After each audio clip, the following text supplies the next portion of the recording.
We got our own Clika. Strong Clika. Clika. Clika. Clika. That's all we got is Clika. Clika. Clika. Can you respect? Welcome to La Clika Podcast. Today we have Orkest. Welcome, guys. Hey, thanks for having us. Thanks for having us here in Studio B. Yeah, And then the other one's Studio A, right? correct. And then the undisclosed location in Huntington Park. And do you you guys hometown, right? Hell yeah. Hometown. All three of you? HP, yeah. Yeah, this is our hood. Born and bred. It was Shit. Broadway in Santa Fe, fucking Zoe. Actually, and, that was Nadu, right? Well, but remember, we all were at Regent Street at one point. yeah, no shit. Yeah, Regent Street by Westside Park. Westside Park, shout out to Westside Park. It's a school now. Now it's Raul Perez Park, named after my dad, bro. Oh, no shit. That's right. Really? That's right. That's dope, That's right. That's Your right. dad You're was absolutely right. The mayor, right? My dad was the first Latino mayor of Huntington Park. All right. Shit, dude. Give it up to Yeah. the mayor. First mayor of Huntington Park. La Clika bringing it back to the hood. HP royalty in this house. Dude, we had to go old school and go eat at Pops over here, dude. Oh, yeah? It's been a while, man. Hell yeah. Hey, Got the runs you from want a two copy cheese to fries? Pops? I remember the guy that used to own it, the Greek guy. He had the two Greek daughters. Yeah, there were a handful.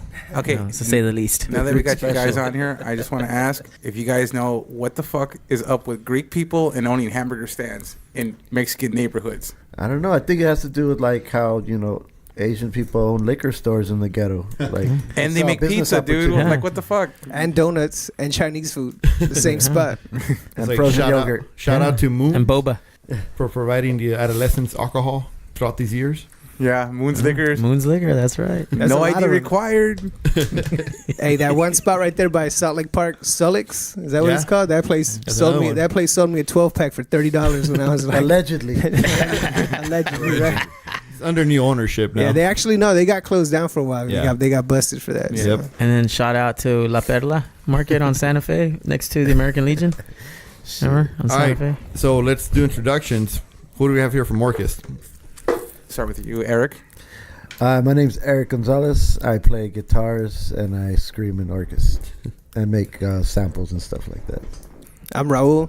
I play guitar in Orkest as well as do some vocals as well. G. Martinez, bass. Oh, yeah. Who's missing? Kevin Jordan, our drummer, couldn't be here, and so Sabrina couldn't be here as well tonight. She's our violist. Violist. And G. Martinez, do you do any of the screaming in Orkest? No screaming. No yeah. screaming? Just playing the bass. Just playing bass? Yeah, just in the cut. So this has been a long ride for you, Eric. How long has it been since you started Orkest? 1996. I believe it's 1996 with Yeah, I think late '96. But yeah. Orkest originally started with Kevin, Greg, myself, and other. We had a different singer, and we went through a few different. Not that we went through a few different drummers, but Kevin was like our first drummer, like as Orkest, and then we had another drummer called Danny. When Kevin left to go play in a different band, which was Danny's brother's band, Fungus Mungus and the Shrooms. You guys remember those guys? Mm-hmm. Yeah, so Kevin went and joined them, and we got Danny Taggart. Then, life happened, and Danny couldn't play with us no more, and Kevin joined the band again. So it's, since 96, man. Damn. Yeah, 22 years. Graduating Long high time. school at 1996. I know, huh? Yeah, graduated in 97. Yeah, most people I work with are just being born around that time. Yeah, man. How old were you, Raul?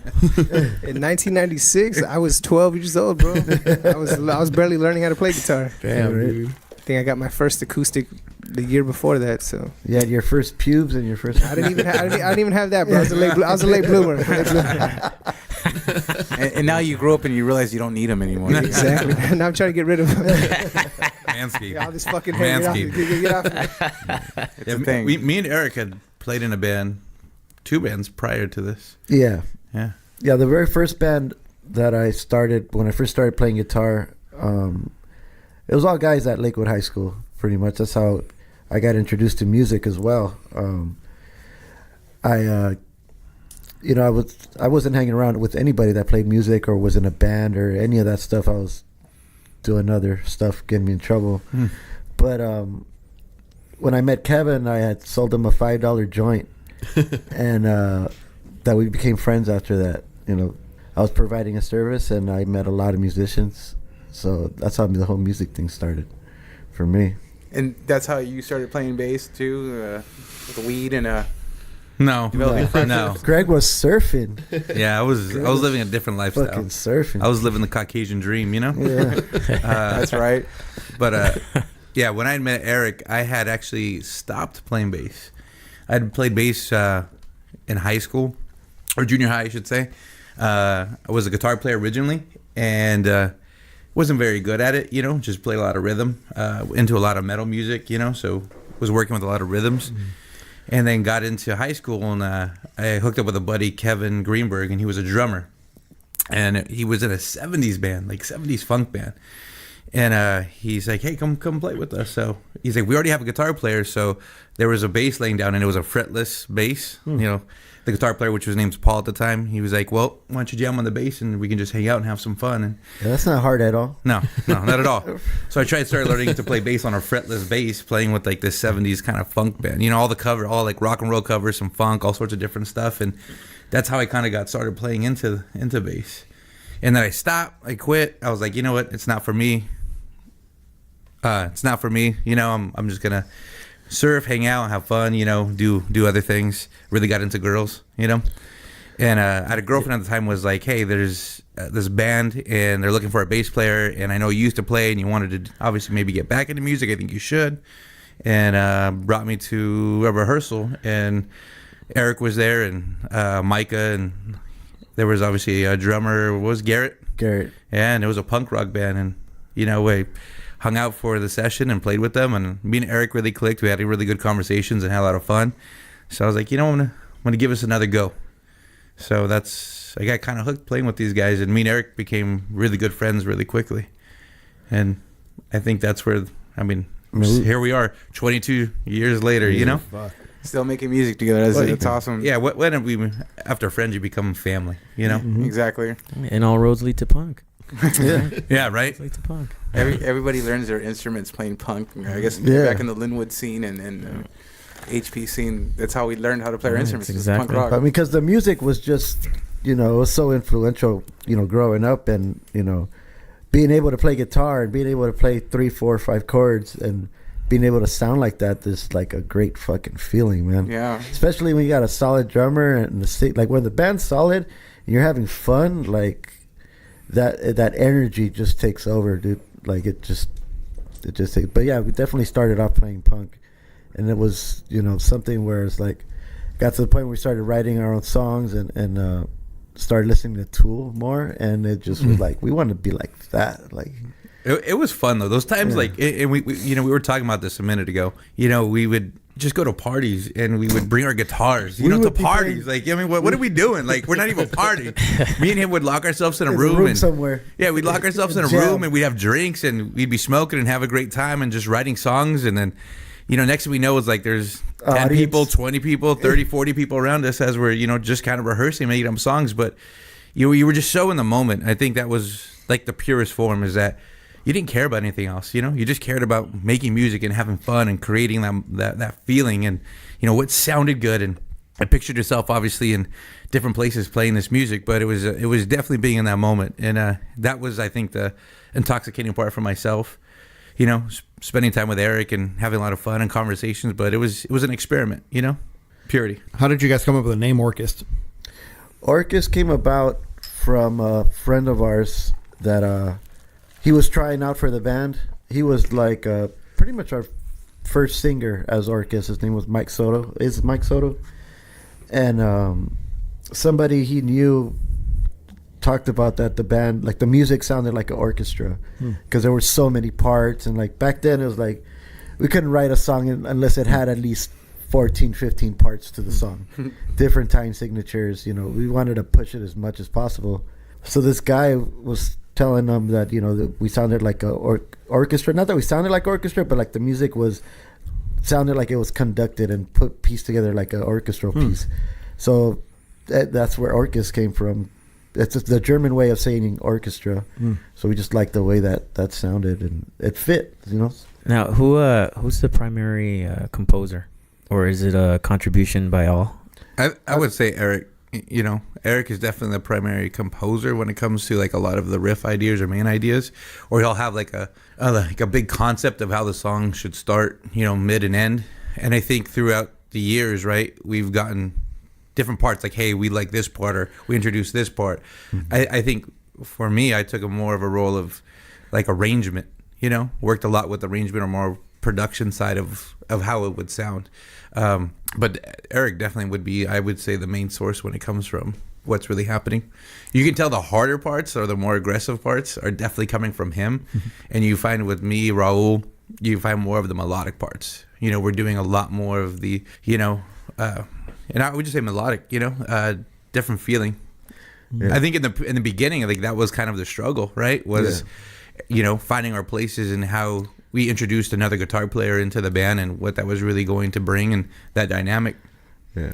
So like from the time you started to now, 22 years, being now that you're the arranger, how do you feel now? Are you more comfortable? I mean, I would say, you know, with the experience that you have now, you're more comfortable, more hands-on. You pretty spot on. I think the group itself is the arranger, because we all like put in, you know, our 2 cents of what it really should sound like. Because I pretty much bring the meat and potato. Like I bring the songs. I'm constantly writing. Like even when I'm not trying to, I'm writing songs. And like if a riff sounds cool, I record it on my phone. And I have like endless amount of material. But just taking the initiative to compose a song and compose an idea, and then present it to the band. After it's out of my hands, then it becomes Orkest. Because like I'll present, I'd say, you know, if not all, majority of the ideas, but then once everybody's got their hands on it, it becomes this monster. It just morphs. Oh yeah. Like, you know, because I don't tell anybody what to play. I might say, you know, I have an idea what I think would sound cool on drums or bass, whatever it might be, but overall in the end it's like them putting their flavor to the song, and Raul like going completely opposite and coming up with a melody that will go with what we've created. Especially with, I mean, Kevin not being here, but Kevin really putting structure when it comes to the timing, figuring out what the timing really is, locking down the beats, right? And then changing my time signature. Yeah, changing his time signature a lot. But that's where organically it starts to change, you know? Right. And then just that communication through all of us at that point in time. Is he more like a progressive style of drumming, like a kind of like a Neil Peart-ish, Michael Portnoy type of intensity? I think we try to push him towards that direction. He likes things pretty simple, but you know, when we push him, and especially with the time signatures, it challenges him, and yeah, because he's more laid back, definitely. I think collectively that's one of the things that we all enjoy about being in this band, is that complexity and that fact that we push each other. I know, at least for me, you know, I joined the band in the later stage, kind of when it was sort of up in the air. There was no real progress. There was some new ideas, and no singer. There was no singer at that time. You know, Roland wasn't in the band anymore. And Eric was tattooing me, and you know, he just casually asked me, "Hey, you know, do you sing?" And I'm like, "Not really, but you know, but you know what? I'll tell you what. Give me, you know, we're listening to the stuff during my tattoo session. And I was like, you know, let me get a copy of these songs, and I'll do something with it. I don't know what, but I'll do something." He gave it to me. He trusted me. He gave it to me, and I came back. You know, and at that time I wasn't even playing music. I had taken a hiatus from music myself, so all my equipment was in storage. My recording equipment was just dismantled in pieces, and I put it all together, and that was like that motivation, right? Like just him giving me that really kind of inspired me to play music again. And so I recorded a bunch of guitar ideas, and I came back to him later, and I was like, "Hey, what do you think?" And you know, he's like, "Hey, this sounds kind of cool. You want to come jam with us?"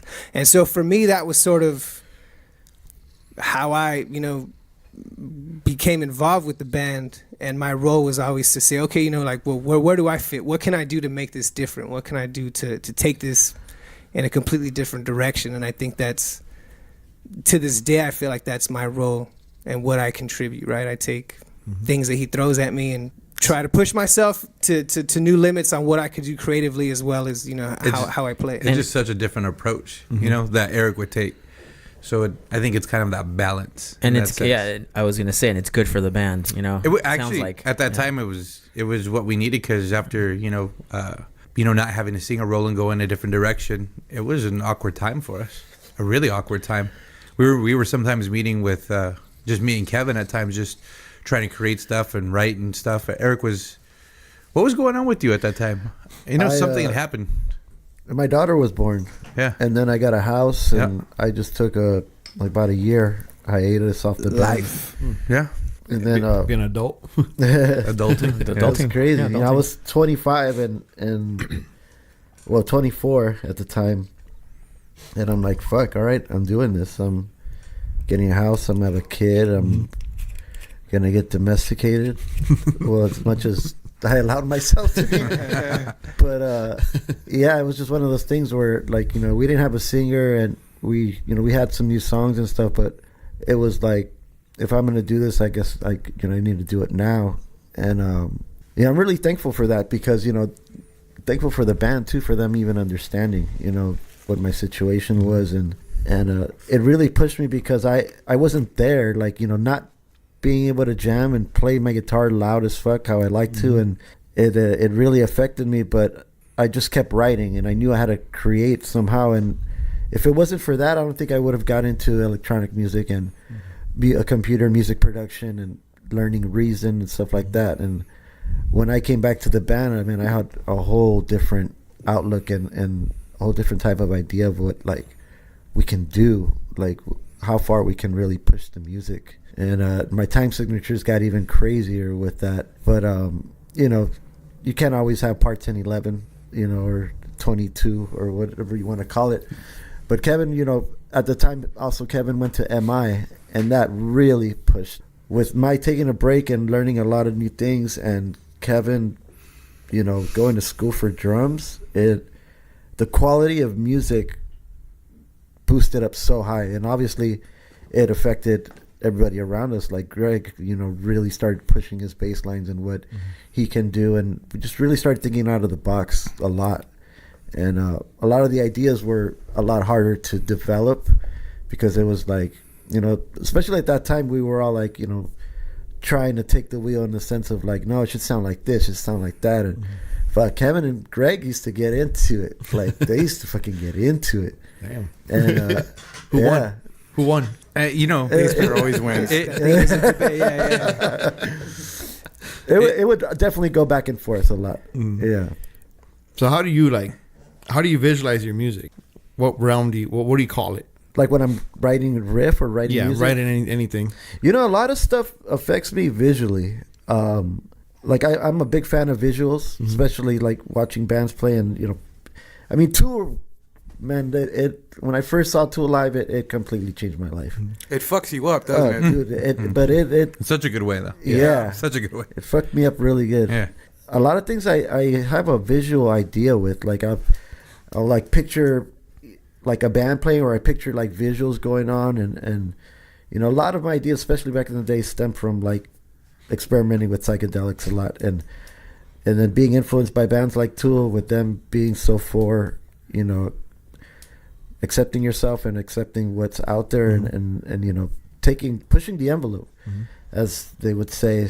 Like I would say visually, like even watching movies, you know, it makes me think about certain things. And a lot of times when I'm writing riffs, I always have a visual going on in my head, like whether it's us playing or another band playing or somebody playing, but there's always like somebody playing some type of instrument. Your music is very colorful. I was listening to Paradox today. I was just thinking about, like, it's an instrumental. And we basically, you know, when we hear rock music, we're waiting for that singer to kick in. You know, that vocalist, but it has so many moving parts. It has so much color to the song that you don't miss it. You know, it's not like it lacks for nothing. Now, when you write instrumentals like that, is it like, do you do it because you lack a singer and it was a necessity, or is it just your vision on how you're shaping your music today? Not having a singer definitely pushed us to write songs in a different way where it's gonna be more entertaining for the listener. Like, cause we did write a bunch of songs and we wrote them as like if there was a singer, and a lot of times people were like, no, we could hear somebody singing over that. But that pushed us into writing more complex things because we're trying to make up for not having a singer. And I think that's kind of, we sort of came to that consensus. Like, I think right around the time that I joined the band and started bringing a whole different element to the music. You know, it almost, I mean, we had discussions about it, but I think it was almost like just an unspoken understanding that we had. Like, look, we can wait forever to find the wrong singer for this band and never find anybody that's going to fit what we're trying to do, or we can go ahead and, you know, complete this music the way that it is and move forward. Well, like in that time frame that we're talking about, we tried out singers when Eric came back, and it was not working. You know, there were some singers that came close, and there were singers that, like, I could see it maybe potentially fit in the future.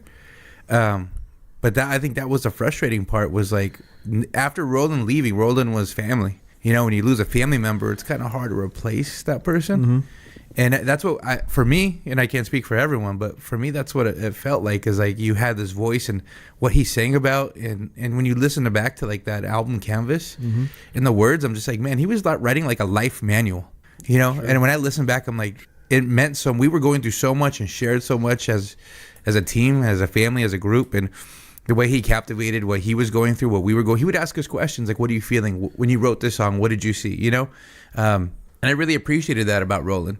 And, you know, after, like I said, after Eric came back from the hiatus and we're writing, and we had Raul come in and we were doing these things, and all these singers weren't fitting, it was, we have to make a decision, is like how he said, do we choose someone wrong and roll with it and make it fit, or do we do what feels right and just play music until a singer really was to step up and say, hey, I want to be part of this? That just never happened. And in the whole process of us, you know, just writing this instrumental music, you know, a childhood friend of mine, Sabrina, you know, her and I reconnected, and I invited her to come play just because we had some ideas for like taking things to another level. And she's a professional musician in every sense of the word. You know, she does it for a living. She's a music teacher. She's performed with Deadmau5. She's done all kinds of awesome shit. She's played the Hollywood Bowl, the Walt Disney Concert Hall. Like, she's amazing. And so I felt like that was the next level of introducing something just super foreign to what this music was, and I felt like that would just invigorate something completely different. I didn't know what to expect. None of us knew what to expect. But, you know, everybody had an open mind about it, and I think that was the best part, you know. Like, I think, well, me and Eric had talked about that throughout the years of, hey, it would be so cool to have like a string instrument. Like, the band's name is Orkest, right? Would I have some string, a cello or something? And we just never really knew someone at that caliber that would really do that. So when he said that, we're like, oh, here it is, the dream coming true right now. Like, we always talked about it. Here's the opportunity. And she was, like how Raul said, she was amazing, you know, being able to read all the time signatures right. And she would look at us and look at Eric and, you know, look at all of us like, you guys realize what you guys are doing? And we're like, well, we know what we're writing. She's like, no, do you guys really know what you're doing, time signature wise and parts and, you know, the arrangement, the whole piece? And we're like, I mean, we do it because we feel it. She's like, you guys, it feels tight. And she's like, no, but like logically, like musically, this is all sorts of fucked up and it is tight. Like, I remember she's like, you know what, you guys are all a bunch of wizards. I just want to let you know that you guys are wizards. And that always stuck with me. I'm like, all right. And I think that's the cool thing, because again, you know, we were able to take somebody not from this realm, if you will, right? Not from this type of background, and just plug her in and say, all right, here's what we're gonna do. Let's figure this shit out. And she did, you know. And just like I felt, you know, having to push myself to see where I fit in and what I could bring to the table and what I could do to shape this completely differently, you know, she does that day in, day out with us, and it's awesome. I don't know, like, to me, when I heard you guys in Fullerton at the Slide Bar, it sounded like she was kind of the singer. Like, she was the vocalist. It took a life of a voice for sure. Yeah, exactly. I was like waiting. At first, I didn't feel it. Then I'm like, you know what? This is more like vocals. The more I thought about it, dude. So it fit in real well with you guys, especially with the composure there, dude. You guys are really putting rock music on its ass, you know, and I guess that's what it needs. It needs a different approach from the fucking either the fucking ex Dickie wearing fucking, you know, rap shit and, you know, the fucking heavy metal shit. I mean, this is what rock music needs, you know. Yeah. I think a different approach, outside thinking, you know, with a viola and just instrumental music. That's in a visual concept. That's what it needs. Well, now Roland's not quite out of the band yet, though. He's helped you guys out with a lot of projects, right? Yeah. The video. like Greg said, he's still family, and although he's, you know, for a lot of people wondering, right, because I know that's kind of a question that comes up, like, yo, what happened to Roland? Roland's still in the mix. Yeah. He's still our brother. You know, he's helped us shoot music videos, shoot photography. You know, he's actually going to be performing some songs with us at our show this coming week on Sunday, October 21st. Some of the old songs. Some of the classics, yeah, man. So and I know that gets a lot of people pumped up because, again, like, people enjoyed that. They enjoyed his voice. They enjoyed that sound and sort of that chapter of the band, right? And, you know, I think it happens with music just in general, right? Like, bands fluctuate their sound. There's different eras of how they sounded from, you know, this time period and this, from album to album, you know, as they're creating it, and a lot of people gravitate towards that, or that's what they know the band to be. And It's kind of like a yearbook. yeah, it really is. It really is. And so, you know, it's a whole chapter and a whole part of the band, and it still exists, and he still contributes. He's still an incredible contributes. talent. Yeah. He's a really incredible talent. I think I met Roland when he was an Enemy, you know. Yeah, we did too. Yeah. Yeah, he was, Yoink. yeah, you stole his ass. 'Cause I was blown away. And that's Yeah, we were too. and that's like, and you know, that's one of that, like, that's that local, you know, band lore, you know, that fucking that what's that term I'm looking for? It's that I can't think of the word, but it's that story, you know, that people know about, like, you know, what he did before and what he did in this band. And Yeah. Yeah, we were looking for a singer. Our previous singer, Mike Soto, we parted ways with. We ended up going to the to the Whiskey.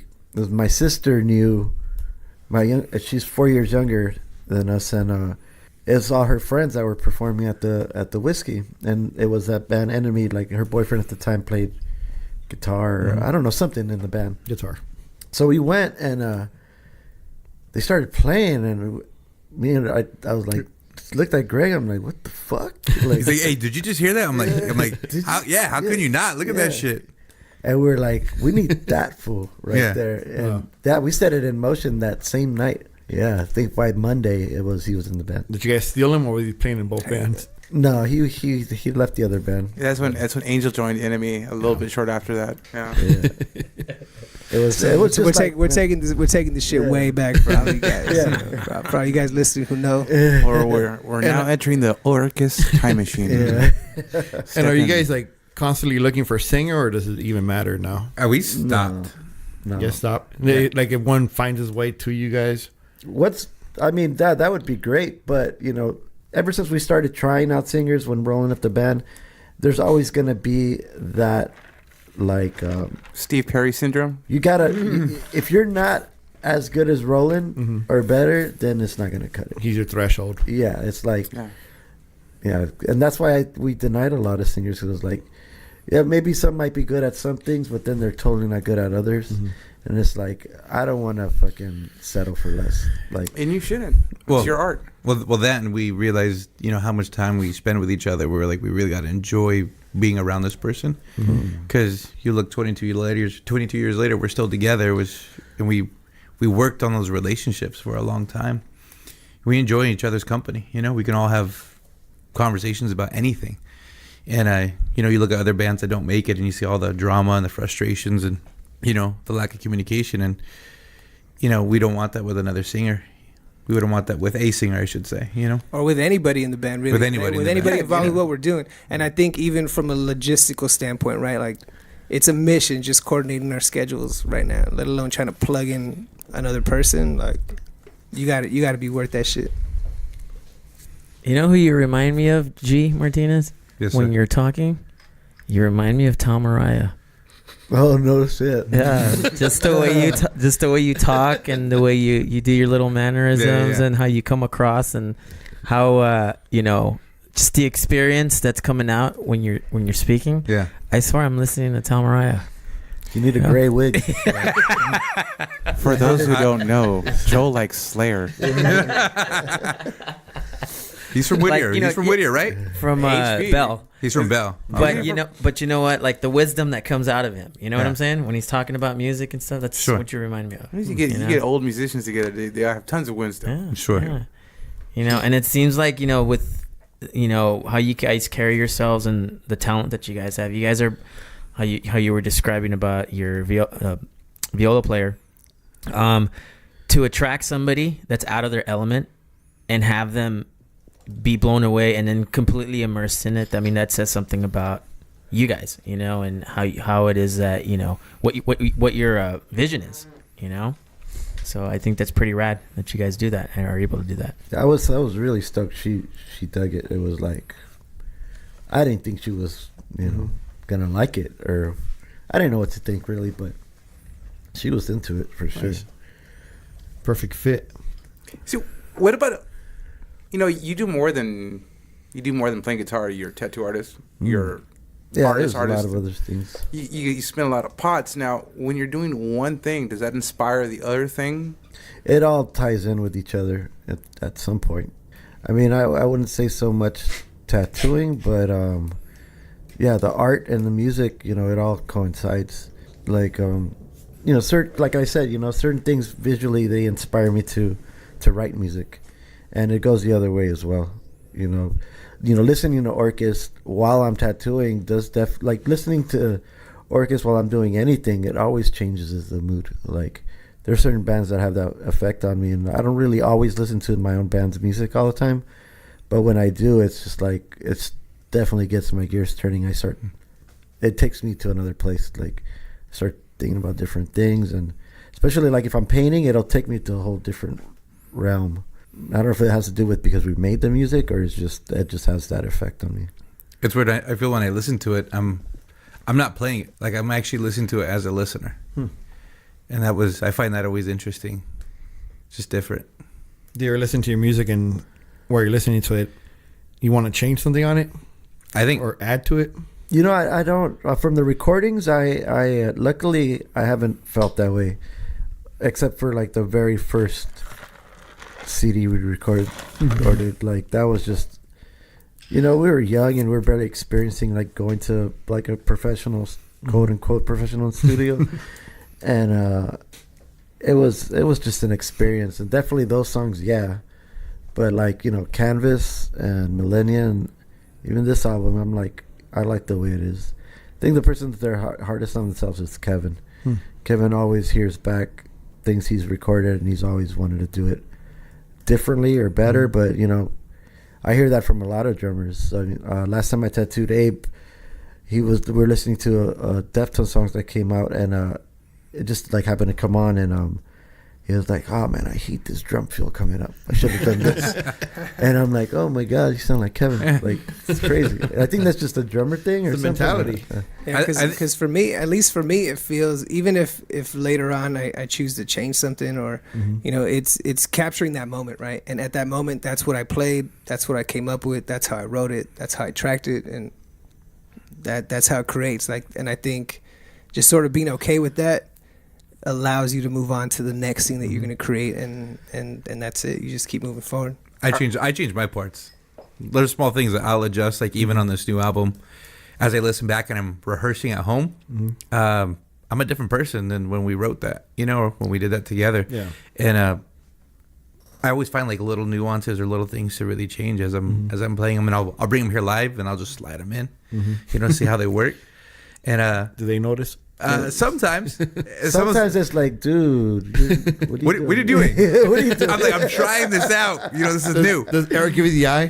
The funny thing is that me and him are constantly making eye contact, and we, especially when someone fucks up, we're like, "Oh, this guy." I can see it right over now.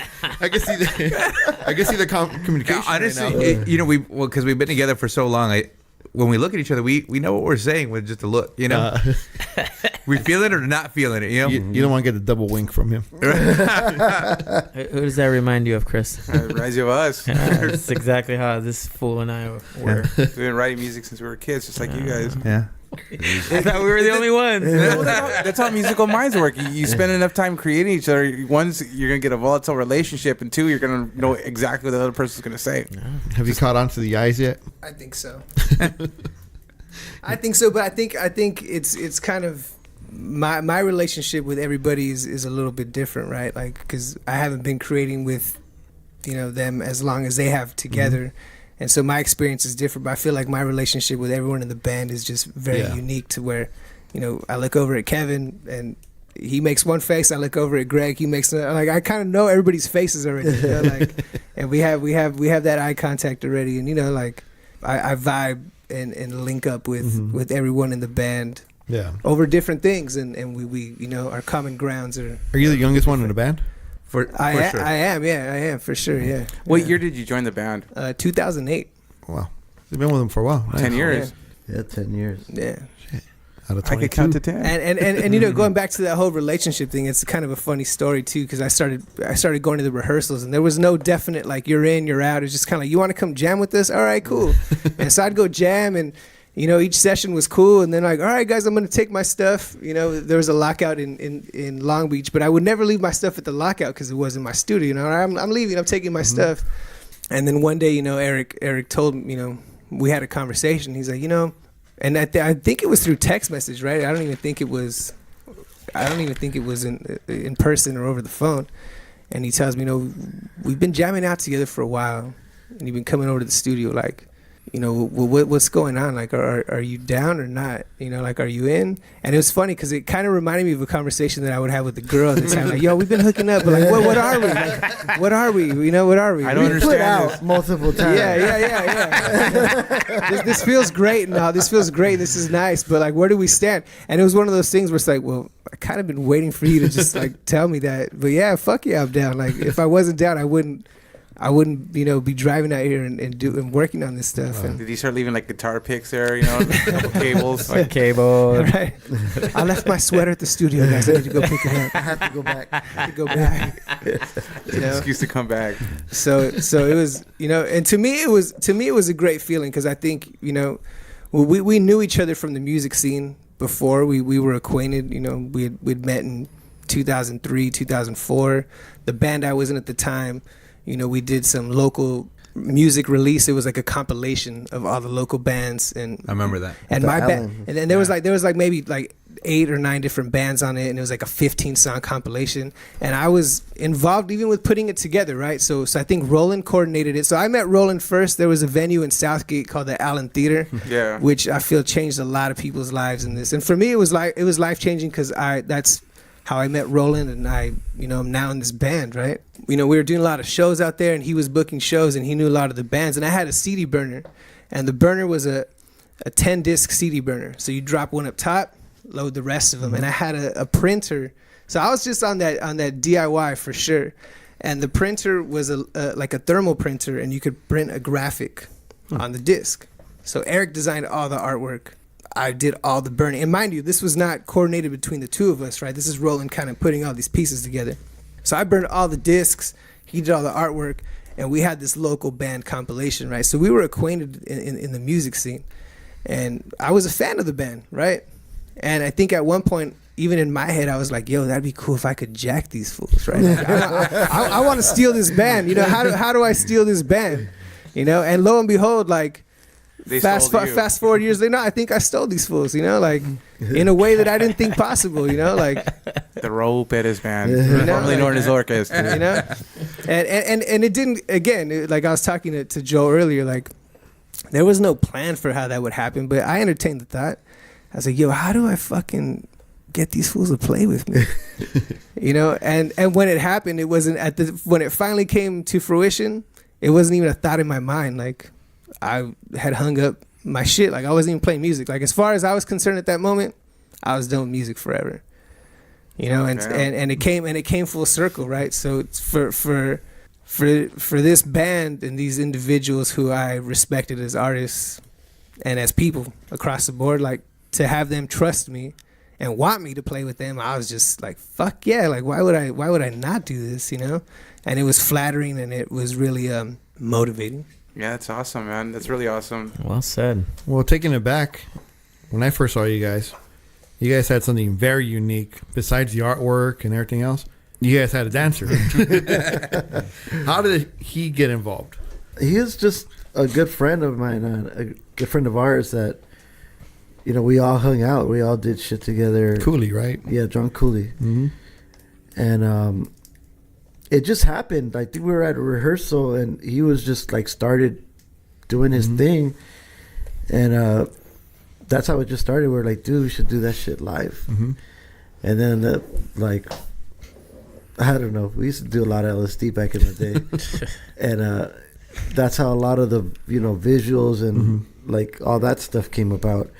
And me and John, we used to do a lot of that stuff. So we'd talk about ideas and then we took it as far as like making a wardrobe and every like before every show I would paint him. If I didn't have time, he'd do it himself. But I spent like a good hour and a half painting him before the show. Damn. We just thought it was a cool, like, you know, interpretation of the music. Yeah.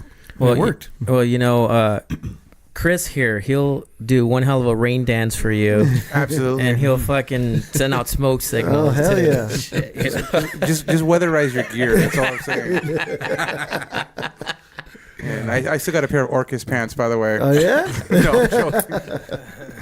And I remember those. Yeah, there were some big ass pants. Fuck yeah, they were like 20 sizes bigger. Well, the waist was the right size. Yeah. It's just that they were made big, like. Can't touch this. Fucking Genko. Yeah, that's exactly what came to my head. It goes, yep. They're making Fat a comeback. cap and tribal, third rail clothing. Fresh jive. Yeah, all Cross that colors. shit. Yeah, because that scene was huge, man. The rave scene, like, we used to love attending those things. Dude, they had so many I great- remember after the shows, we'd head into the raves when they first started. Yeah. We'd be at the whiskey one moment. Next moment, we're in the mountains, the Los Yeah. Angeles mountains. Watching the sun come Right? Fuck, dude. Yeah, we're doing the most back then, you up. know? Yeah, No shit. Yeah. See, but being in all that music has got you where you guys are at right now. yeah. You know, I think the worst thing, the most damaging thing for a musician is to block themselves off into only one genre. Yeah. I think musicians need to be bilingual. I'm sorry, I wasn't speaking into the mic. Bilingual. So what do you guys do now after the show? You still watch the sun come up? Nah, man, those days are over. It's all about parenting now, isn't Yeah, it? fucking run home to deal with kids that are still awake at midnight. And it's like, go to sleep. Yeah, I still stay up till the sun comes out, but just not. My kid's older already, so I know what they're talking about. Yeah, though. he knows. Yeah, that's why I was tripping out. Like, you know, earlier, like when I was 25 and went through all that, they were in their like party prime, and I'm like, nah. And You were always in your party prime. You're still in your party Still prime. What are is, you talking about? He's partying now. He's partying with La Clika. Like you guys were one of the first bands I knew with merch. You know, like talking about the pants. You guys had stickers out, shirts. You had the glow in the dark shirt. Yeah. I still have mine somewhere, dude. The sweaters. Yeah, the sweaters, yeah. everything. That was pretty fucking dope, dude. No, I've always felt that stuff is equally as important as the music. Like, you know, man, if I go see a band play, I'm always walking out with, if not one, like a few, like definitely one shirt. Yeah. It's just like, I like supporting the band that way, because you know they count on that money. Yep. And I'm always down to support. You know, even if I like happen to not pay for an entrance, or you know, I know somebody got me into the show, like, you know, making money off ticket sales and merch and all that stuff. Like, you know, the bands count on that. Absolutely. I think that's the one thing I preach now to a lot of people is, hey, buy a shirt, buy a CD, buy a sticker, because How many shirts have you bought, Chris? I don't buy shirts. How many shirts do you have, Dick? Well, I'm just saying. Let's count the shirts in your closet. Hey, let's pull this back. Hey, he does have a Star Wars. Oh, yeah, he He's- does have that hey, one Star Wars shirt Hey, that he always I wears. I got three. I didn't even pay for it, motherfucker. I got 3 Star Wars shirts, by the way. That's your sister Smith shirt. My supports the Smiths for sure. Support the Smiths. No, but seriously, that fucking shirt pays for the fucking gas for the next gig, dude. You know. He's like, I don't do it, but I think people should. I think buy people the should. merch. Yeah. I buy shirts when I can. It's a good concept, not for me, but it's a good. It's a good concept. Yeah. I strongly support it.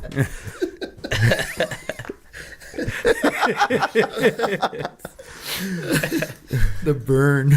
God damn, dude. Came out of nowhere, like a fucking supernova. Next time, just take your 357 and just put me on blast that way. Huh? Jesus Christ, dude. Pour the gasoline on him, dude. So for like the coming up show, what are you guys gonna sell, if anything? Definitely, we're selling T-shirts and our new album. But for the show, I'm gonna do something where we're gonna do something where we give away 50 CDs to the first people that come in, and if they pay for an entrance, they get a free CD. Oh yeah. But yeah, because we're only printing a certain amount of these. When they're gone, like this packaging, we won't redo it again. We've been talking about if we do a reprint, it'd be like a different type of packaging, and something I really want to do. Something I've wanted to do for a long time is put our music on vinyl. Hell yeah. I recently just got into collecting and listening to music on vinyl, and it's a cool experience. It's like it's been around forever, but I've always enjoyed the artwork. Like with music, like especially when music was so easily downloaded and you could purchase, everybody just purchases music on their phone. I'm still a fan of packaging. I'm still a fan of CD art, and around here there was a store called Music Plus on Tweedy in Southgate, and I was I used to get a lot of tapes and CDs from there just because it was like I just love the art, man. Yeah. Especially your band, there's a lot of artistic qualities to it. So I mean, it makes sense for you to have vinyl. I feel the visual aspect is really important, man, because especially when we don't have lyrics, like lyrics will tell a certain story, whether they're it's straight up blatantly telling you what they're trying to say or what they are saying, or if it's like metaphorically speaking. Yeah. With not having words and just having visuals, it would kind of like not really like tell people what to think, but it's kind of like will set them on a certain path. I think it's interpretive. We've heard from friends and obviously fans, or hey, I was here and I was listening to your music and it made me think this, or I had this own story in my mind and I felt this. We had a friend that went to Afghanistan to sing for the troops. I remember he was listening to Sentience on the Millennium album. He's like at the peak of that song, and I saw like bombs off in the air. And he's like, he was flying in a Black Hawk helicopter and he's listening to our shit, going like, dude, it was the perfect soundtrack. Fuck yes. Wow. Fuck yes. That'd be a good video there. Yeah. It's good that you're printing CDs, man. I mean, like we've been downloading music for the past 20 years now, and we forget how good CDs sounded and how good vinyl sounded. Yeah, we still appreciate places like Yuri's, and remember Middle Earth back in the day, Dark Realm, Wild Realm, Wild Rags, and then now I got to go all the way to Amoeba to get some shit. I gotta go to. Well, I drive out to Long Beach to Fingerprints. I live right down the street from there, so Fingerprints, and you got Dead Rockers down the street, and nice little gems out there that still sell vinyl and tapes and shit. It's just a dying business. Dude, I still have all my tapes, and like I got a big ass box full of tapes. I just can't bring myself to throw that shit away. I don't know. See, I even think the people that run those stores, like, they're not doing that shit because they're making money. They're doing that shit because they love it. Yeah. Just as much as the people making the music. So Just keep it going that I way. think fucking Meeb is the only place making money. They spent $80 on like one CD, on one record, the other day. They Oh, can really? get What's pricey. the last time you bought a CD? Yeah, what record did you buy? It was a You never talk to you like that? It was a Smiths album. no, it was a jazz. It was a jazz record for my girl. Hey, which didn't coordinate which either. artist? It was Rock. I got the fucking right here. he imported it into his iTunes library. Yeah, I know. Give me 1 second. You're a fucking When I asshole. went downloaded it so I could play it in my car.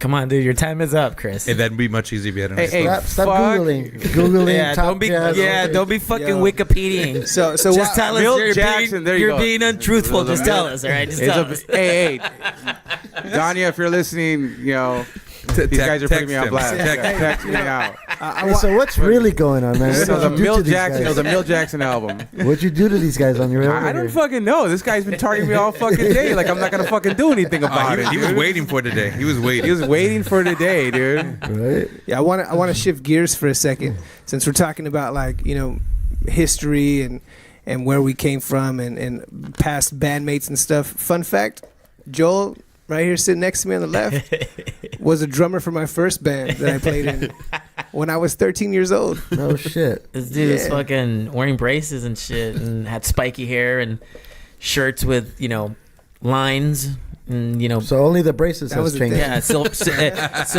silver tab jeans. Remember? Yeah. Remember Levi's silver tabs? That's what he was wearing. Miller's I think, Outpost. There you go. Miller's Outpost apparel. So I think on silver taps or any Levi's, you can only know by staring at the patch. So you're staring at his ass the whole time. So what's really going on, what's Joel? really No, going on? he had his shirt tucked in. And by drums, you mean No. So literally, he was beating on something, goddammit. Literally, this dude played drums, but he sat with the throne like super low, like on the lowest fucking setting possible, and the drums were like way up here. So I mean, he had prime view of my ass, bro. Yeah, it was just like ass Probably, level. yeah. He's only like 3'4". Like that 13-year-old. why would you play? Why would you play drums like that, like so low? It just felt good. That's just the way I played. Yeah, I didn't like to be over the toms. I'd like the toms to be there because I was very technical rolls and stuff like that. I think was- this dude was probably like the fastest drummer that I've ever played with. Like really Damn. fast, really fast. I remember just seeing him the first time I saw him play. I was like, "Fuck, this is fast." I think that's something I always look at when I go see a band play. Is I always see how the drummer sets their drums up because it varies. There's so many different styles and how people play and whatnot, and I just always find it funny that they think that's what's best and people should set up that way or whatever. But I think it's just best for them. Because some people are like, their toms are flat, some are like super angled. Like the set up drums a completely different way. Yeah. I always found that like really I interesting. don't It's think on there's one style. person that plays in one particular way. Everybody's different. Yeah. Yeah, my thing was like, fucking been a Slayer fan since what? The ninth Since I grade? got you Yeah, into since you them? got me into them, Dick. And back to like since I was in the ninth grade, and I've always loved how when you see a live Slayer footage, you see Dave Lombardo, and all you see is his head and his sticks. That's it. And my thing's like, fuck, dude, I want to be mysterious that way, and but like everybody to hear me explode, Yeah. So that's kind of like where I drew from, Right and I've always played like that, sets and stuff like that. I've always sat low and just had the toms sit really high, and then also it just worked for me. Right on. I don't have really long arms, and I don't sit up high, and I don't know, it's just a comfort thing for me He's at like- that time. I could just hear it now. I was at Miller's Outpost and Raul was telling me about his band. He says he has this midget who's playing drums, and he's amazing. He's the fastest midget drummer he's ever heard. Speaking about setups, what kind of bass rig do you run, Greg? I ran this bass rig for a very long time, but It's vintage. it's vintage. I run a Mesa Boogie bass, the 400 plus, the old tubes, and I run the old Powerhouse. I run a BBE Sonic Maximizer. Nice. I do run a Sansamp pedal in the back. I keep it in the loop, and then I still use a couple of stomp boxes, right? And I use this this bass wall, this white wall, and I think I overuse it, but it's my favorite thing on my setup, to be honest. So He loves that thing. yeah. I've learned how to use it throughout the years, and I know these guys will be like, man, why are they always fucking on that pedal? Why is he always on that pedal? But I think it's a footrest now. Yeah. yeah, I think so too. It really is. It's a comfort thing. It's a comfort thing for sure. Yeah. I'm just gonna play this part loud and high like this because it's comfortable. Well, then you have to cut through two guitars and a drum. I'm like, you know what? I'm gonna overdrive this shit right here. Shit. But yeah, it definitely creates a different tone with it, and I love it.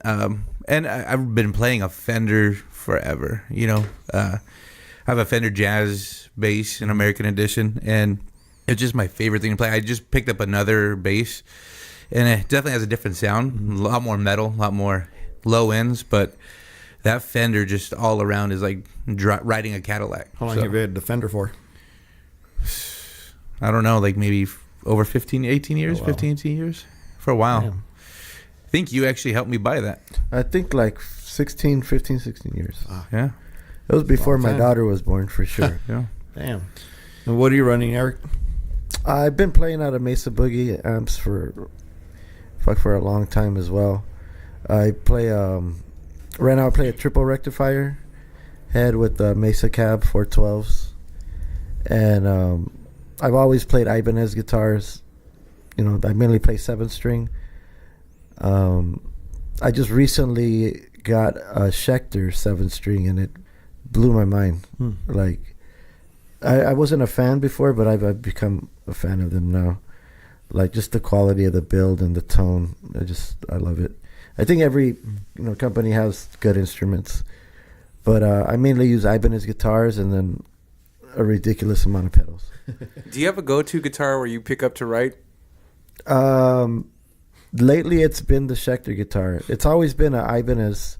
A lot of times, I'll play an acoustic guitar and I write stuff on an acoustic guitar, and then just transfer it, to, electric, and then it always ends up being like, well, fuck, how low can I play this?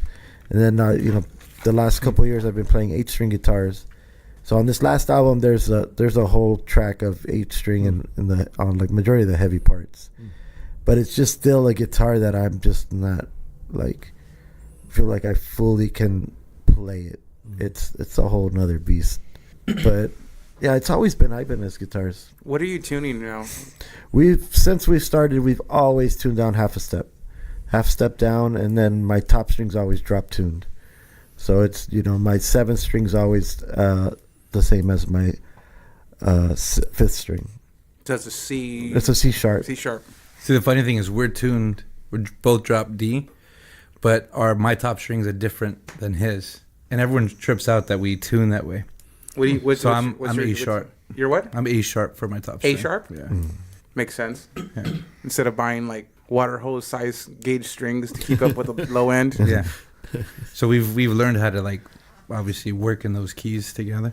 What are you running, Raul? I'm also playing Mesa Boogie. And it's. I remember when I first joined the band and I showed up with my Marshall combo amp, and Eric literally told me like, "Yo, what the fuck is that?" And I was like, "Yo, bro, that's what I got," And I showed up with my 6-string guitar, like, "Nah, dude, like." So, again, back to the whole like adjusting and making changes, and I was like, "Well, fuck it, like if that's what you're playing, I'm gonna play the same shit too. Let's do it." So for a while I was kind of emulating my gear, just to I was trying to fit in like the cool kids, So I was just trying to keep up with Eric. So I play Mesa Boogie Loud. also. I play Mesa Boogie also. I've got a TC Electronics multi-flex pedal, and I started playing a 7-string in this band too, because for the first couple of years I was still playing 6-string and just kind of transposing my stuff into however it would fit into the songs, and then Eric was had an extra guitar laying around, and he's like, "Here you go." I'm like, "All right, tight, thank you." So I actually play one of Eric's guitars. Thank you, Eric. Nice. Yeah. So I see you're still rocking the old Orkest logo. Is that still the current logo? Yeah, we just don't really use it as much, but we never changed the logo. That's funny. My friend took a picture in his garage and he had the sticker up there still, and I'm like, "Holy shit, dude! I haven't seen that in a while, man. It's fucking dope." Yeah, as far as the logo goes, I don't think we're ever gonna change that. No. And it's on a lot of our bodies. Yeah, we're all tattooed with that logo. It's like, hey, check it out. This is the old logo right here. Hey, he has revamped it. I'm like, fuck. Like, why'd you do that sooner? What the fuck? Like, mine doesn't look like that. Like, I like Kevin's logo better than I like mine. I'm like, man, you got the new version. Newer version, I should say. It's crisper. Do you got a Orkest hat there, Raul? I do on my forearm. There it is. Who has the biggest Orkest tat? That's my question. The biggest one, our friend Jeffrey Figueroa. Oh, he has the symbol huge on his leg. really? Yeah. But yeah, most of them are about the size Greg has. Clementis got it on the inside of his arm. There's quite a few people that have it. Yeah. Who recorded your album? Our latest, the self-titled album was it was all done at Clementis Studio in Linwood. He's helped us out before, as far as recording wise goes. Our album Millennia, we tracked it here and it got mixed at his studio. But it turned into like quite an ordeal, like, you know, with certain things that weren't captured a certain way he would have wanted or whatever. And it's like, well, next time let's just do it all at your studio. You know, to make more sense. Yeah. So this last recording, we did it all there. You guys want to take a break? Yeah. All right. Hey, are we gonna play music? I'm down. So the first track on our new self-titled release is called Disconnected. This is probably the second song that we wrote that's on this recording, which was a few years back. It's got a like pretty consistent groove like throughout the song. It's one of the first songs that we really experimented as far as, all right, let's take a track with riffs that are just, you know, going to play out quite a bit long without having any vocals on it, and let's really make the viola stand out as vocals.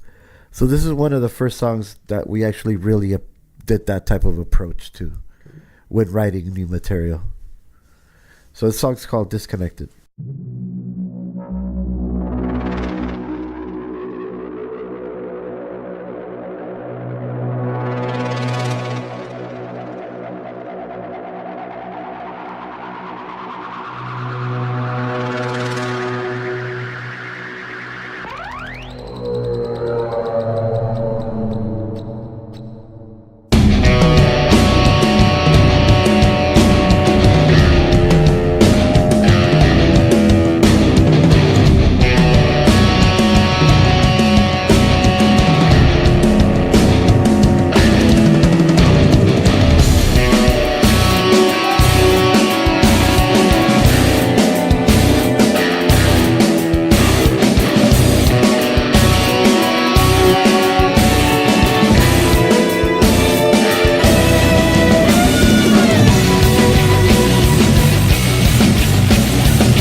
So that is the first track on the new album. Dude. It's fucking bad, man. It kind of like, I don't know about anybody. I'm the non-musical head here, but it was like it was my own movie, right? Fucking like it took me back to getting chased by cholos. Really, like it did. Like it's the first the first part kind of reminded me of that. Then brought me into getting chased by this guy named Halsey. He beat the fuck out of me, hit me with a bat. Damn. And then that middle part was kind of like I'm doing better than you now. Kind of fucking. I don't know why, Dick. That's like instantly went into like that. You're in dude. prison and I am not. Yeah, it's like. I mean, just to me, I mean, I like to study the art of listening. You know, you're not creating music for just anyone. You're creating music for creative people. This is a soundtrack to inspiration. This is something I could go home and write to. You know, I could get on a keyboard and just fucking write. You know, that's this. Because you know, you turn on. I don't know how you create, but you know, like sometimes I either turn on like a like play Kid A like over and over again until I get shit down. You know, there's certain things that I do repeatedly. For me, it's movies. Yeah, or movies. You know, but this is like not white noise like that shit is. This is like I want to perform through my creativity through your music. That's the way it's coming. And it's just like, I'm not saying this music's not for everybody, but there's a special niche for creative people because this music will inspire you to create your own shit. Yeah. And that's kind of cool. That's just my honest opinion about the song. Right on. Cool. So this album, we made it so that on this album we made it so that all the songs tie into each other. So in a sense, there's only 2 songs that have a 2-second break between them. But what I did is I created track samples and stuff like that. What I did is I took the song that we're about to go into, and I will take a part of it and create the same riff or the same notes, but on a keyboard, obviously exploring different sounds. Mm-hmm. So I did like my own intro to these songs, picking a part from the song and redoing it, kind of like just putting it under a different light. And that will lead into the next song. And that's what I've done for the majority of all these songs. I think real quick too, something when I hear artists talk about their music or you look at the years they did it, I always wonder what they were going through. I think that's a reflection of what that song sounds like, that time period of their life. Yeah. You know, what Eric was going through when he was writing, what I was going through with Kevin. A snapshot. It is, you know, and I think about certain songs, like when I listen back to this, I think, you know, with those feelings or what was happening in your life. And there was big moments for a lot of us, you know. There were big moments, and there was also, I think, always dark moments. You know, it's always that roller coaster ride. You know, when I listen to the song and I think back when you were talking about what you thought about, I was thinking about my son was born not too long before this, and that feeling, you know, when you play those mellow bass lines or those things come through, you know, being in love with something or someone. For me, it's a struggle. Yeah. Like when I hear the song, I think about struggling. Like, you know, like how you were talking about running from somebody. You're struggling to get away from somebody and not get your ass beaten. Yeah. Like, it's like a dream sequence, kind of. Yeah. You know, that comes across with how the viola plays against everybody. You know, it's that tension. It's that tension where, like, they're on one level, and, you know, like, the bass is playing one riff, and the viola is playing the exact opposite. It's against each other. So you got that conflict in the melody. And I guess that's what you're trying to say, right? Yeah. Mm-hmm. Well, like the viola could be interpreted to be any vocal you want to me. It could say anything you want it to say. Oh, yeah. Without saying anything. Dislikes no vocals. Yeah, it just allows everybody to paint their own picture. Yeah, exactly. This next song is called Numb, And I'll show you an example of how like the previous song leads right into this next song.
That song was called Numb. Dude, that violin part in the end. She's plucking the strings. Yeah, tied it all, put it all together into fucking bad, dude. I can see how that ties together, and it's like how, but it's a standalone song on its own. You know, it's just like Abbey Road, like the B-side Abbey Road had all those songs on it, but they were like standalone songs on its own. It's cool. It just seems like you guys are using every color in the crayon box to create a blue sky, but all those colors are necessary, you know, and that's kind of cool how it's like you're not afraid to experiment. And this is just like from what I've heard throughout the week prepping for this podcast. You know, I've heard all your SoundCloud shit and all the shit I can find on YouTube and all that other shit. And this is just like stepping up your game, and it's just like saying, hey, I'm a artist that has matured and I've been through some shit, and this is what I have to say now. And that's a vibe I'm getting off of this new music I'm listening to right now. Right on. I'm just curious to see what, if you give this song to like 10 different artists, painters, or whatever, see what their interpretation of the song is through painting. Yeah. That would I'm kind of be really curious cool. to see that. That would be really cool. Because the whole time I was looking at the painting up there, listening to it, I'm like, I wonder. This next song, I'll play one more for you guys.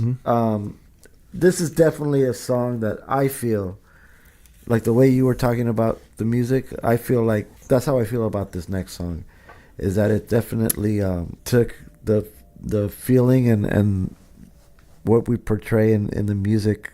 It took it a different route, and it's definitely stands out also because this song it didn't start off with any riff that I wrote. This song started with something Raul, Kevin, and Greg did. I wasn't around for this, so like it's definitely something I wouldn't have ever come up with or anything.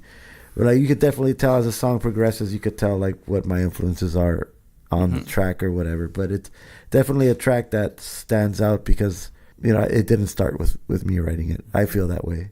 It's just a whole different just a whole different idea, a whole different vibe.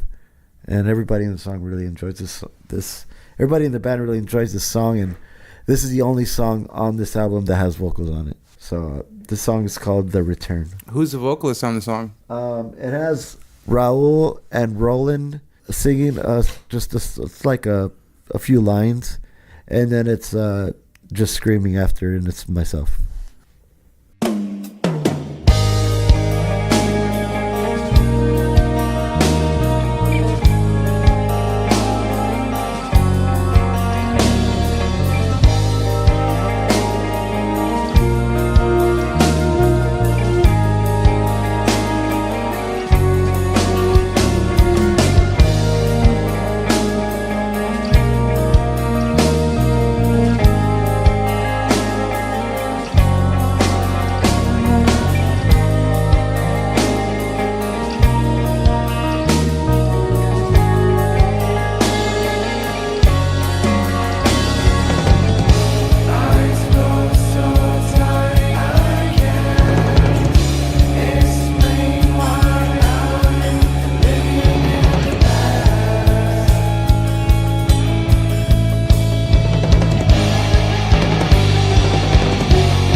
That was called The Return, Definitely weird having vocals on it.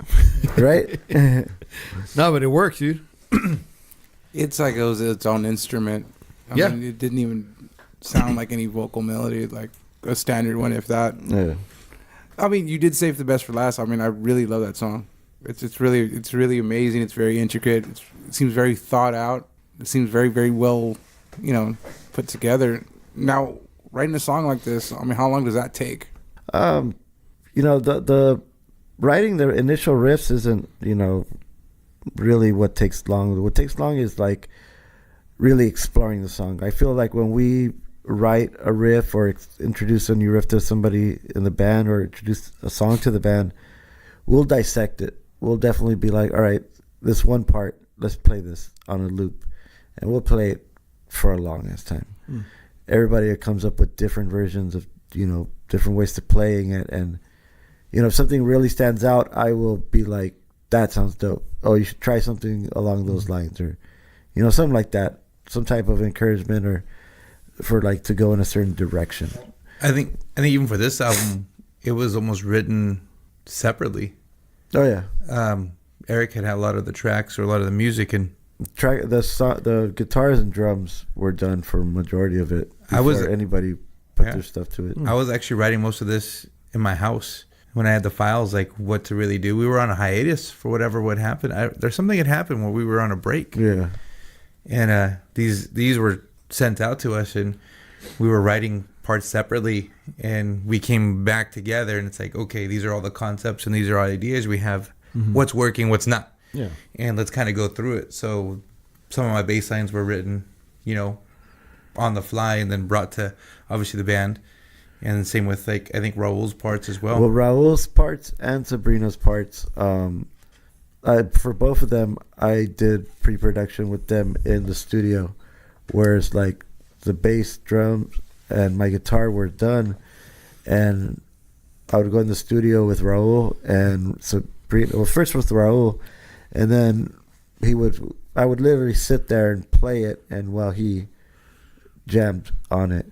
And then once a part started, sounding cool, all right, let's develop that more. Let's keep going with that. And that's pretty much the approach we took with this recording. I think even writing this album, or before we went to Clemente Studio, is we tracked the whole album here. Yeah, we did pre-production 100% here, except for the samples and all that stuff. And that was new. Like, that was a new way of writing, or obviously looking at the album, is as we were recording it, with things we felt like, hey, we can hear it very clearly, and hey, they work, or no, they don't work. Let's make some adjustments on the fly. So we were actually writing some of the parts before we went in to record with Clemente. They just had gotten rewritten or restructured for it, and it was based on that whole template of the pre-production. the pre-production and writing it here.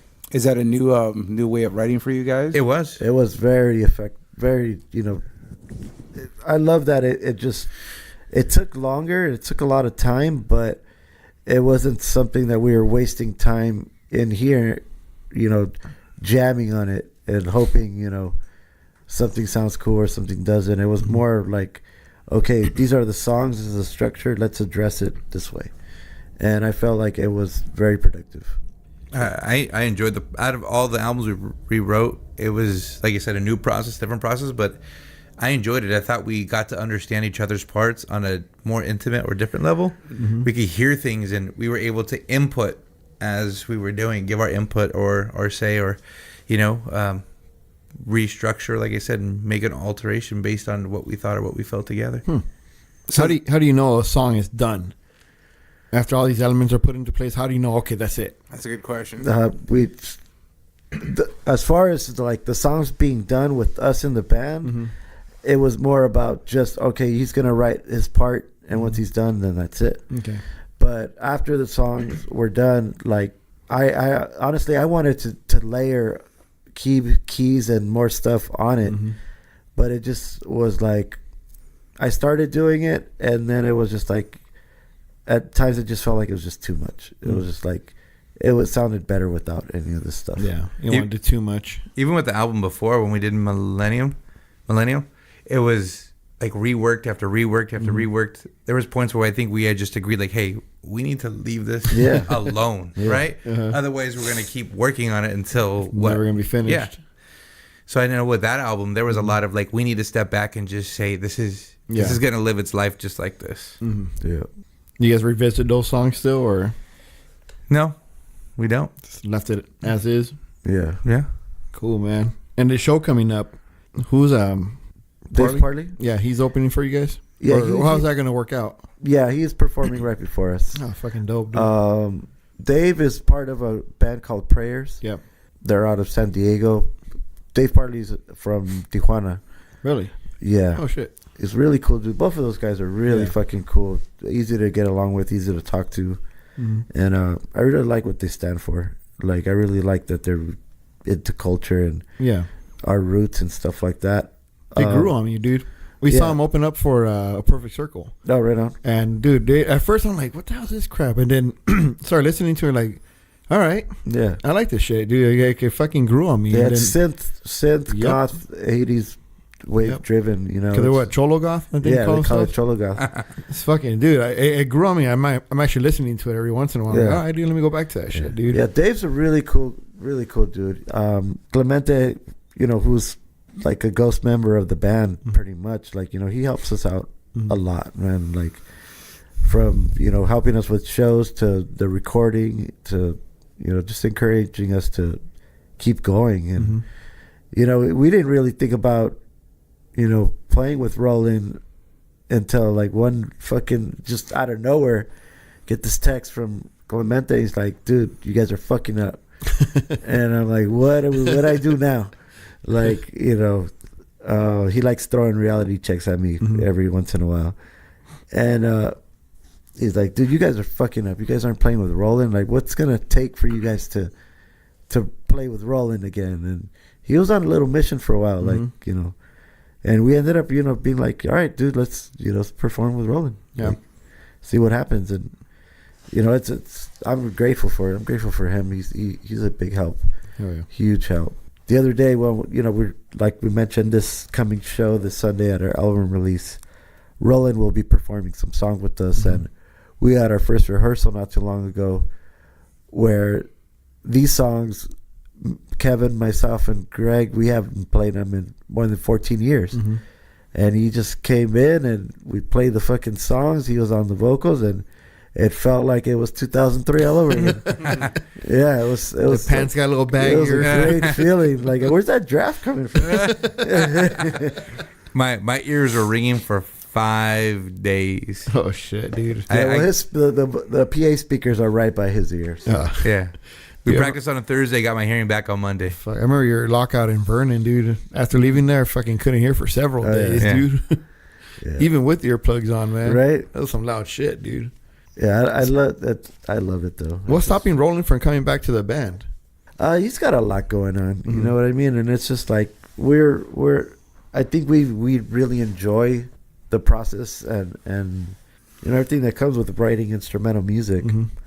So it's like even if like we're like, all right, Roland's gonna be doing shows every time with us, we're still gonna do instrumental tracks. Yeah. Like, it's not gonna be just all vocals. Yeah. Definitely. That makes sense. But it's nice having him back. Oh yeah. Oh yeah, definitely. It's just that, you know, it almost felt like he never left, you know. It felt really good, man. It felt good to play an old song and get that type of energy back, and because you know, we're 2002, 2003, it's 15 years ago. It's a long time ago. How fast did the music come back to you? Pretty quick. It's like you didn't forget about it? Oh no, I definitely forgot it. But you know, giving a one or two listens over, and it was, you know, it was there. And what can people expect from the show coming up? People are definitely going to experience, you know, us now performing old songs is definitely going to be something to experience. Not only that, is like it's going to be probably the longest set we've ever played. Bring some comfortable shoes. So like it's going to be the first time we actually play an album all the way through. Fuck. So we're really excited about that. And one of the tracks, the last track on this new album, we had 2 guest guitarists on it. There's a friend of mine, two friends of mine. His name's Tim Stewart and Ricky Teo, and they play guitar for Lady Gaga. And Tim plays. He just got off tour with Suicidal Tendencies. He's played with Rihanna. He plays with a lot of acts. He's a hired gun, and he's a badass guitar player. Both of them are. And I was tattooing them for a while, like consistently. This last track, it's called Indulge, and we wrote it a while back. And we're like, let's fucking put this song out. Let's do something with it. And Raul heard it quite a few times, and he just wasn't really. He's like, man, that song sounds dope on its own. And I'm like, I'm gonna try something. So I showed it to them. I was tattooing them out in Chicago, and they're used to recording in hotel rooms or on the tour bus or whatever. And I was like, hey, would you guys want to play fucking guitar in this song? And I played it to them, and they're like, fuck yeah, let's go do it. I'm like, right now? I'm like, yeah. He's like, yeah, like, dope. So we're at a hotel in Chicago. They were out there for band rehearsals right before tour, and they tracked it in the hotel room. No shit. Yeah. So Tim is going to be performing with us this Sunday. Oh. Yeah, so we got something cool planned for that. Oh, yeah, dude. And the name of the venue is 1720 Warehouse? Yeah. That's the name of the venue? Correct. Or I believe it's just 1720. Okay. But it's all warehouses in that area. I believe it's Skrillex's manager that opened up this club. Oh, that's cool. Yeah, so, it looks really cool inside. The bar it looks really fucking cool. Sound system is, I believe it's better than the whiskey. Well, that's a bold statement. Yeah, it's big in there. Like, the lighting is up, it's crazy. They design, I don't know if they designed that place to accommodate for, DJs and stuff like that, but it really transfers over to like live bands really good. The sound system's crazy. Speaking of the sound, who's responsible for your sonics when they record? It's just so big. Well, but not overwhelming. Clemente captures all that really well because our sound is definitely not something we are willing to compromise when it comes to recording. Like, the way we sound live is something we always want to come across when we're recording. Like, we want to stick to that sound and that feeling that we do. Because a lot of people, like, when they see us live, they're like, fuck, you guys' sound is different. Like, it's just, I don't know what the hell it is. A lot of bands use this equipment, but I believe it's, it's us, our instruments and how we play it. And that's something we've always wanted to portray in our recordings. You want to capture that in lightning in a bottle. Yeah. Yeah. Definitely. We have still yet to do it, but I really want to do a live recording. We just haven't done it. But I want to do probably like an EP with live songs, just all get in the studio and all track at the same time. But I believe just the hard part about that is just us not bleeding all over the place because we play so loud. Put you in different rooms of the house. That's a straight volume discipline right there. Yeah. That's just something that's easily avoided. Oh, man. I don't know, At every rigs, dude. At every club, every bar, every place we've played to, I always get asked to turn down. And I love, like, pretending like I'm turning down. And I'm like, yeah, is that good? Yeah. A little more? No? All right. He's just playing a little softer, plucking a little softer. I'll turn it down on my guitar a little bit, and we start playing. I fucking turn that shit. Should put a fake volume knob on it. Because I hate that. I hate playing and not feeling what I'm doing. Same. Like, and if I could stand in front of my amp and I'm not feeling that shit, something's wrong. Like, but they want it turned down really low so they could crank it in the house, and I understand that, but it's just like, fuck, dude, I want to hear it really good too, Not good. Not good juju there. Yeah, just being at the mercy of the sound guy, man. Yeah. Oh, and we've been fucked over quite a few times with that. Yeah. Everybody has, man. Yeah. Where has your favorite place to play at so far? Our house. That was dope, man. We started playing when our house started in Linwood, that little ass store. Yeah, I remember that. Yeah, we used to play in there. We were one of the first bands that were actually. I think we were the first. You guys band. were the first band. Yeah, we were the first band to play our house when they were in Linwood before they opened up the Allen Theater. I think you were the third band on the bill. Me and Rick did that show. One of them. One of the first 2 shows. We We just got hit up by April. Oh, no shit. Yeah, we just got hit up by April on Instagram. And we had mentioned something about our house on somebody else's post, and then she replied to that. Right So on. like, oh shit, dude. Perfect timing, man. Yeah, I just I bet I'm bad with names, but the younger sister, Oh no, I never met her. but she sent me a message on Instagram, and I completely forgot I painted a skateboard for her, and I'm just like, whoa, I was tripping out on it, and I was still tripping out because I'm like, damn, that's a lot of work. Mm-hmm. I used to do that a lot. I used to like paint shit for people and practically just give it to them. Mm-hmm. And I forget all about it, and then later on pops up, and I'm like, "What? I did that." She trying to sell it back to you. Because you didn't make any money off of it. That's why you didn't remember. Right. But yeah, What about you, Greg? What do you want out of this show? What do you want people to take home with them? I just want them to have just an experience, you know, go and obviously hear the old songs, hear the new songs, you know. But I just think just have a moment with us, you know. This is what we love to do. We do it for the love. We do it obviously to create, yeah, right. just to create that experience, but we want them just to have a great time and you know just really enjoy that moment with us. Yeah. You know, Sit back and enjoy the ride. exactly. Just be part of it for that brief experience in time. Yeah.